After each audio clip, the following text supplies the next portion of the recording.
আসসালামু আলাইকুম। কুকিং হাউসে সবাইকে স্বাগতম জানাচ্ছি আমার আজকের রেসিপি দেখার জন্য। পুষ্টিগুণে ভরপুর কচু শাকের দারুণ মজাদার একটি রেসিপি নিয়ে চলে এসেছি। আজকে রান্না করব চিংড়ি দিয়ে কচু শাকের ঘন্ট। চিংড়ি দিয়ে এই কচু শাকের ঘন্টটা খেতে এত বেশি মজার এবং টেস্টি হয়, সবাই ভীষণ পছন্দ করবে খেতে। আর এটা দিয়ে এক প্লেট ভাত নিমিষেই শেষ হয়ে যাবে। আমি যেভাবে এই কচু শাকের ঘন্ট রান্না করি সেই রেসিপিটাই আপনাদের সাথে শেয়ার করেছি। আশা করছি আপনাদের ভালো লাগবে। আমি এখানে 2 আঁটি পরিমাণ কচু শাক নিয়েছি।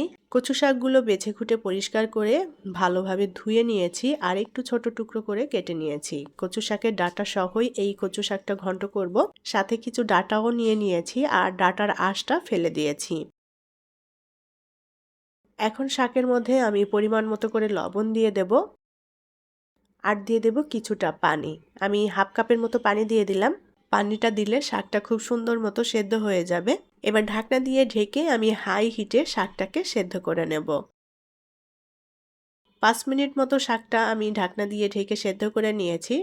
শাকটাকে এখন একটু উল্টাপাল্টা করে নেড়ে দিতে হবে যেন সব দিকটাই সমানভাবে সেদ্ধ হয়ে যায়। এই কচু শাকটা খুব সুন্দর মতো সেদ্ধ করে নিতে হবে, তা না হলে কিন্তু কাঁচা থেকে গেলে গলা চুলকাতে পারে। শাকগুলো উল্টাপাল্টা করে নেড়ে দিয়েছি, আবারও ঢাকনা দিয়ে ঢেকে আমি সেদ্ধ করে নেব। শাকে যে পানিটা আছে এই পানিটা একেবারে টানিয়ে নিতে হবে। ঢাকনা তুলে নিলাম। শাকটা সুন্দর মতো সেদ্ধ হয়ে গিয়েছে। এখন এই শাকটাকে আমি ঘন্ট করে নেব। স্প্যাচুলা দিয়ে এভাবে চাপ দিলে শাকটা কিন্তু সুন্দর মতো গলে যাচ্ছে, আলাদা করে আর ঘুটনি দিয়ে ঘুটতে হবে না। চাইলে এখানে ডাল ঘুটনি দিয়ে একটু ঘুটে নিতে পারেন, তো আমি এভাবে স্প্যাচুলা দিয়েই করে নিচ্ছি। এটাতেই খুব সহজেই শাকটা গলে যাচ্ছে। আর কচু শাকটা কিন্তু খুব সুন্দর মতো সেদ্ধ হয়ে গিয়েছে, দেখেই হয়তো বুঝতে পারছেন। শাকে কিন্তু একটুও পানি থাকা যাবে না, পানিটা একেবারে টানিয়ে শুকনো করে নিতে হবে। আমি কচু শাকটা খুব সুন্দর মতো ঘন্ট করে নিয়েছি আর শাক থেকে পানিটাও পুরোপুরি টেনে গিয়েছে। এখন এই শাকের ঘন্টটা আমি বাগার দেব। প্যানে পরিমাণ মতো করে তেল দিয়ে দেব। এবার এই তেলের মধ্যে দিয়ে দেব হাফ চা চামচ পরিমাণ আস্ত জিরা। জিরাটা একটু ভেজে নেব সুন্দর একটা ফ্লেভার আসা পর্যন্ত। অনেকে হয়তো শাকে জিরা দেন না, তবে কচু শাকের এই ঘন্টতে জিরাটা ফোড়ন দিলে ফ্লেভারটা খুবই ভালো আসে। জিরাটা একটু ভেজে নিয়েছি।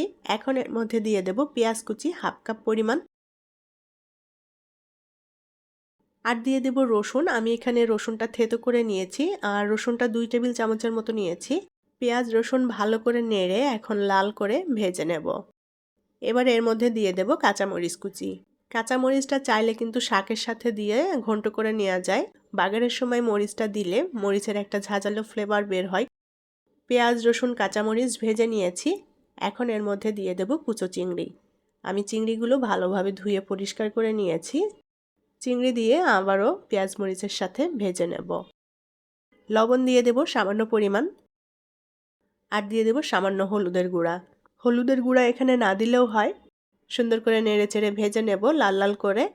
কচু শাকের ঘন্ট অনেকভাবেই করা যায়, এক একজন এক একভাবে তৈরি করে। আমি যেভাবে সহজ পদ্ধতিতে এই কচু শাকটা ঘন্ট করি সেই রেসিপিটাই আপনাদের সাথে শেয়ার করছি, আশা করি ভালো লাগবে। পেঁয়াজ মরিচের সাথে আমি চিংড়িটাও সুন্দর মতো ভেজে নিয়েছি। এখন এর মধ্যে কচু শাক দিয়ে দেব। খুব সুন্দর করে নেড়েচেড়ে মিলিয়ে নেব। এই পর্যায়ে চুলার আঁচটাও অল্প রেখে আমি কচু শাকটা কিছুক্ষণ ভেজে নেব। খুব ভালো করে উল্টাপাল্টা করে নেড়ে দিতে হবে যেন কচু শাকের সাথে সমস্ত মশলা এবং চিংড়িটা সুন্দর করে মিশে যায়। আমি কচু শাকের ঘন্টটা 3-4 মিনিট মতো ভেজে নিয়েছি। কচু শাকের ঘন্ট রান্না করা হয়ে গিয়েছে। এখন এটা নামিয়ে পরিবেশন করব। এই কচু শাকের ঘন্টটা সাদা গরম ভাত দিয়ে খেতে এক কথায় অসাধারণ। গরম ভাত আর কচু শাকের ঘন্ট, সাথে এক টুকরো লেবু, ব্যাস আর কিছুই লাগবে না। এটা দিয়েই সব ভাত খাওয়া হয়ে যাবে। যারা কচু শাক খেতে পছন্দ করেন তাদের কাছে ভীষণই ভালো লাগবে আমার আজকের এই রেসিপি। আর আজকের রেসিপিটি যদি ভালো লেগে থাকে তাহলে প্লিজ ভিডিওটি শেয়ার করবেন। সবাই অনেক অনেক ভালো থাকবেন। আজকের মতো বিদায় নিচ্ছি। আল্লাহ হাফেজ।